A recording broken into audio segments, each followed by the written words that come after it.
ഇറാനെതിരെയുള്ള സൈനിക നടപടികൾ അവസാനിപ്പിക്കുന്നത് പരിഗണനയിൽ ആണ് എന്ന് അമേരിക്കൻ പ്രസിഡന്റ് ഡൊണാൾഡ് ട്രംപ്.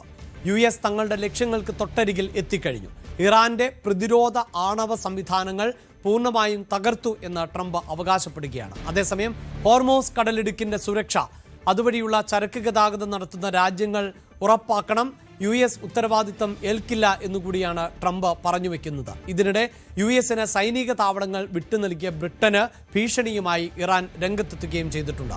പ്രധാനമന്ത്രി കിർ സ്റ്റാർമർ സ്വന്തം രാജ്യത്തെ ജനങ്ങളുടെ ജീവൻ അപകടത്തിലാക്കുകയാണ് എന്നാണ് ഇറാൻ വിദേശകാര്യമന്ത്രി അബ്ബാസ് അറഗ്ചിയുടെ വിമർശനം.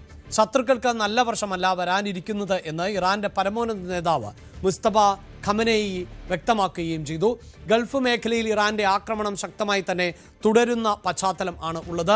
അജയ് സുധാ ബിജു ആണ് ഈ ഘട്ടത്തിൽ ചേരുന്നത് ഇന്റർനാഷണൽ ഡെസ്കിൽ നിന്ന്. അജയ്, യുദ്ധം അവസാനിപ്പിക്കുന്നതിന്റെ സൂചന അമേരിക്ക നൽകുകയാണ്. പലപ്പോഴായി സന്ധി സംഭാഷണത്തിന് ലോകരാജ്യങ്ങളുടെ ഭാഗത്ത് നിന്ന് ശ്രമങ്ങളുണ്ടായിരുന്നു, അതെല്ലാം അമേരിക്ക തള്ളിക്കളഞ്ഞു. ഇപ്പോഴെന്തുകൊണ്ടാണ് യുദ്ധം അവസാനിപ്പിക്കുന്നു എന്ന് പറയുന്നത്? വിജയത്തിലേക്ക് എത്തി എന്നാണോ അമേരിക്കയുടെ അവകാശവാദം? ട്രംപ് ഇപ്പോൾ ട്രൂത്ത് സോഷ്യൽ വഴി പങ്കുവച്ചിട്ടുള്ള ഒരു പോസ്റ്റ് വഴിയാണ് അമേരിക്ക യുദ്ധം അവസാനിപ്പിക്കുന്നതിനെ പറ്റി ആലോചിക്കുന്നു എന്നുള്ളൊരു കാര്യം നമുക്ക് മനസ്സിലാക്കാൻ സാധിക്കുന്നത്. എന്നാൽ ഇത് എന്തുമാത്രം സത്യമാണ്, അല്ലെങ്കിൽ ട്രംപ് തൻ്റെ ഈ ഒരു പ്രസ്താവനയിൽ ഉറച്ചു നിൽക്കുമോ എന്നുള്ള കാര്യം നമുക്ക് സംശയമാണ്. കാര്യം യുഎസിൻ്റെ പല നയതന്ത്ര ഉദ്യോഗസ്ഥരും അതുപോലെ തന്നെ സൈനിക മേധാവികൾ ഉൾപ്പെടെ യുദ്ധം മുന്നോട്ട് പോകും എന്നുള്ള പരാമർശങ്ങളാണ് കഴിഞ്ഞ ദിവസങ്ങളിൽ അടക്കം നടത്തിയിരുന്നത്. പീറ്റ് ഹെഗ്സെറ്റിൻ്റെ അടക്കം പരാമർശമുണ്ടായിരുന്നു. അദ്ദേഹം പറഞ്ഞത് യുദ്ധം മുന്നോട്ട് പോകും എന്നാണ് സൂചിപ്പിച്ചിരുന്നത്. എന്നാൽ ട്രംപ് നിലവിൽ ട്രൂത്ത് സോഷ്യൽ പങ്കുവച്ചിരുന്ന പോസ്റ്റിലാണ് അദ്ദേഹം പറഞ്ഞത് ഇറാനെതിരെയുള്ള സൈനിക നടപടികൾ യുഎസ് അവസാനിപ്പിക്കാനായി ആലോചിക്കുന്നുണ്ട്. ഇതിന് പല കാരണങ്ങളുണ്ട്.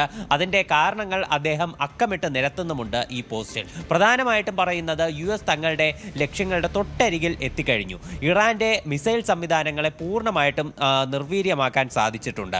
അതുപോലെ തന്നെ ഇറാന്റെ പ്രതിരോധ വ്യവസായ മേഖലയെ പൂർണ്ണമായും ഇല്ലാതാക്കി. അവർക്കിനി ആയുധങ്ങൾ നിർമ്മിക്കാൻ സാധിക്കില്ല.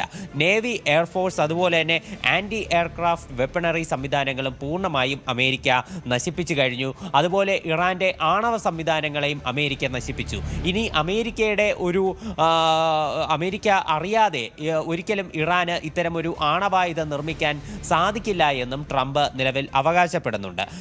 എന്നാൽ ഇതിൻ്റെ കൂടെ തന്നെ മറ്റൊരു കാര്യം അദ്ദേഹം പറയുന്നത് പശ്ചിമേഷ്യയിലെ തങ്ങളുടെ സൗഹൃദ രാജ്യങ്ങളായിട്ടുള്ള ഇസ്രായേൽ, UAE, ഖത്തർ അടക്കമുള്ള രാജ്യങ്ങൾ, ഇവർക്ക് ഒരു സുരക്ഷ ഒരുക്കാനും അമേരിക്കയ്ക്ക് നിലവിൽ ഇറാനെ ആക്രമിച്ചത് വഴി സാധിച്ചു.